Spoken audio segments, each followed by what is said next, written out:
Hey everyone, in this video I'm going to do a little review of Lucid Press, our good friend from 4th grade. If you remember, we used this program to do our state reports, and when we did the state reports we made travel magazines. But there are many other templates available in Lucid Press. So here we go. First things first, I went to lucidpress.com and I'm going to log in. And if you remember, when we log in here, we want to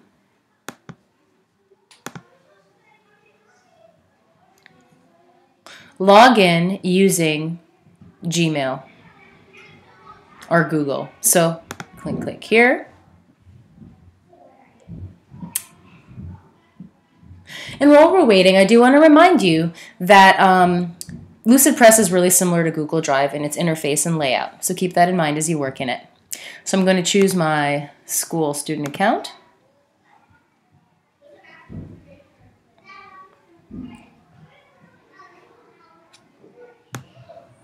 And here we are inside Lucid Press. So some of you may see a travel magazine folder from last year, and maybe another one.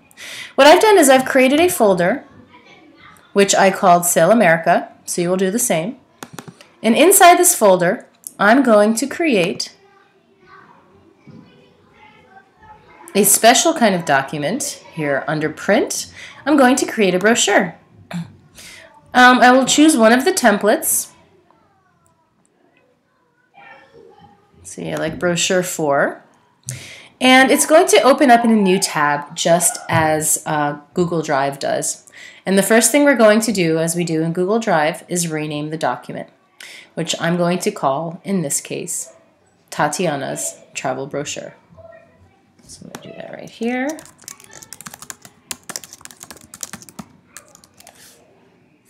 And if there are multiple people, you can put all their names in there and click OK. So while this is loading up, I'm going to review a couple of key things. So first of all, I want you to think about brochures, the trifold, as just a regular piece of paper folded into 3. So Ms. Zika may demonstrate that when you fold a piece of paper into 3, the way that a brochure works is you have 2 sides, right? So you've got the front cover, and then on the same side as the front cover are the 2 back parts, and then on the other side you have the inside part of the brochure. So you'll notice here there are 2 pages. There's the front page, and then there's the back page. Now this brochure is a little bit different than a traditional one in that it doesn't have sections for every fold. So this one, for example, has 3 sections here, and then it has different sections here.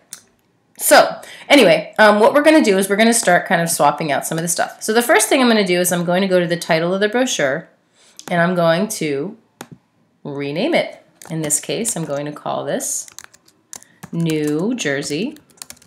And the first thing that you might notice is the text is very small. Well, that brings us to the editing screen. So here on the right, whenever you click on anything, you'll notice that the things that you can do change. So I've clicked on the title, I'm clicking on an image. So I'm going to go back here to the title, and I'm going to make my text like 49. So it's a little bit bigger. I'm going to choose a different type of font. I'm going to center it. I'm going to change the color.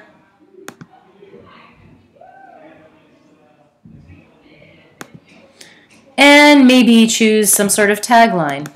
I don't know what the colonial version was, but what's on the license plates in my home state is New Jersey, the Garden State.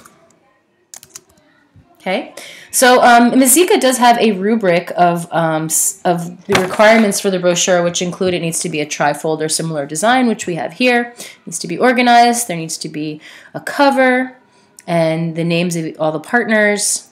There should be some pictures and maps, and a list of sources on the back cover. But you also have your 8 different sections. So just as an example, so I've already completed this part. I'm going to create climate on the second page. So I'm going to scroll down, and let's see, I'm going to put climate here. So I'm going to delete this lorem ipsum text, click on text to make a new one, and I'm going to call this climate.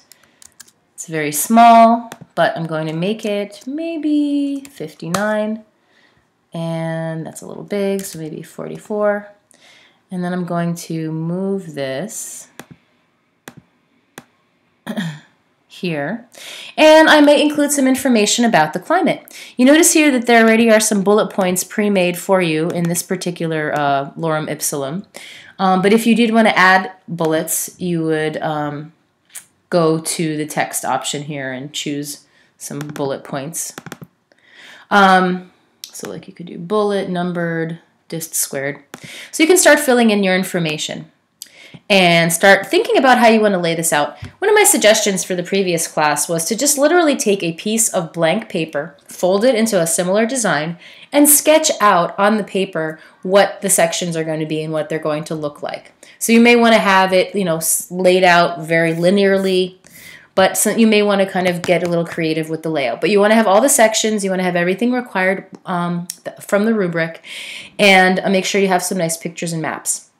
So the final thing I'm going to show you is, well, I'm going to show you a couple more things, but I do want to show you, do a little refresher on how you would find images. So let's say, for example, I'm going to do a new tab, so that's Control-N, oops, or File, New Window, and I'm going to kind of resize this so I can see both my image search window as well as my Lucid Press. So I'm going to go to google.com. I'm going to get some images by going to the image search. Now, as you remember learning from your library class on keyword searches, you want to get very specific. So in New Jersey, for example, I heard that New Jersey was known for its rye fields. So I may put in New Jersey rye fields and see what comes up.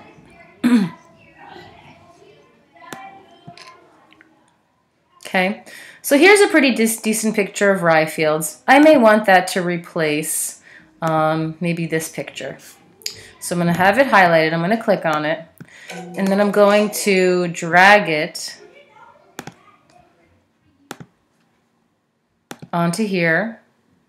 I believe it's going to take a moment to load up. You can see this is spinning, but when it's loaded, it should give me the rye field that I just dragged in.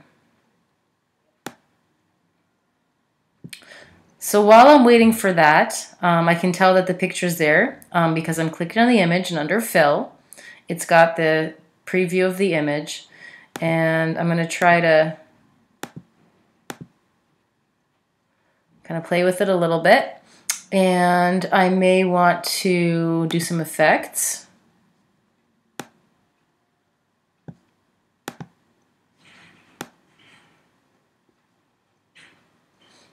And the internet's a little slow, but you would see this picture here. So just remember to split the screen, find your pictures, be very specific in your keyword search, and then you can click on the place where you want the picture to be dragged into, and then you can just literally drag it over. Okay, so moving right along, the other thing you can do is if you're looking for maps,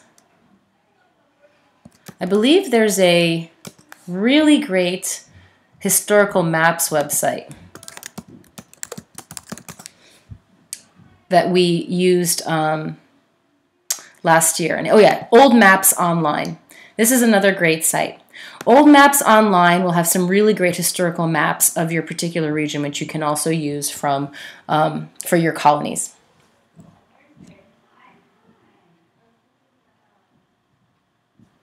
So while that's loading, I'm going to show you one final thing that will help you with your collaboration. So as we mentioned before, when you create a new document, it makes a new tab. Well, here in Documents, if I wanted to share my travel brochure, then I would click on it, I would click on the word share, and then I would put in the email address of my collaborator. So in this case, I'm going to put Ms. Zika, and I'm going to make sure that she can edit, and I'm going to send her an invitation. And the person that receives this invitation is going to have to check their email because there's going to be a link in the email. And that's an email you want to save if you didn't create it, if you're the collaborator, because you're going to need that to get back into the Lucid Press brochure. So make sure you choose a person to create the document, and then you share it out. And then maybe think about splitting up the responsibilities. Maybe one person's in charge of kind of laying out the different titles of the sections, and maybe one person's in charge of finding photos. But if you have a group, split those responsibilities, but begin with the skeleton. Start with a piece of paper, fold it, get a pencil, sketch it out, and then divide up the tasks. One person's the layout person, one person's the image searcher, and begin adding your content. Okay, so before I go for the day, I'm going to go back to Old Maps Online, and now that it's finally loaded, I'm going to put New Jersey in 1780. And as I start kind of looking, I can put in, I'm just going to put in New Jersey, USA, and let's see what comes up.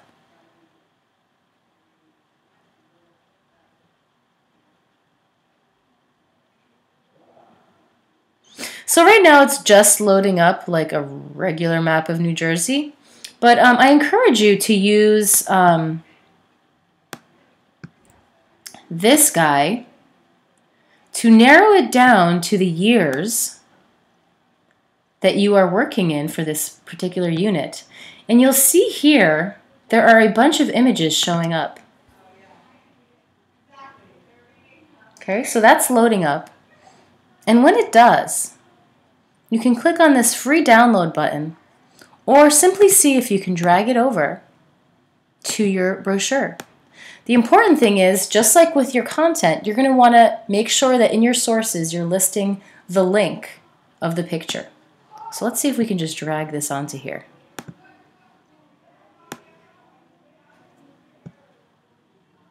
So the internet's a little slow, but what would happen is this photo would essentially appear here.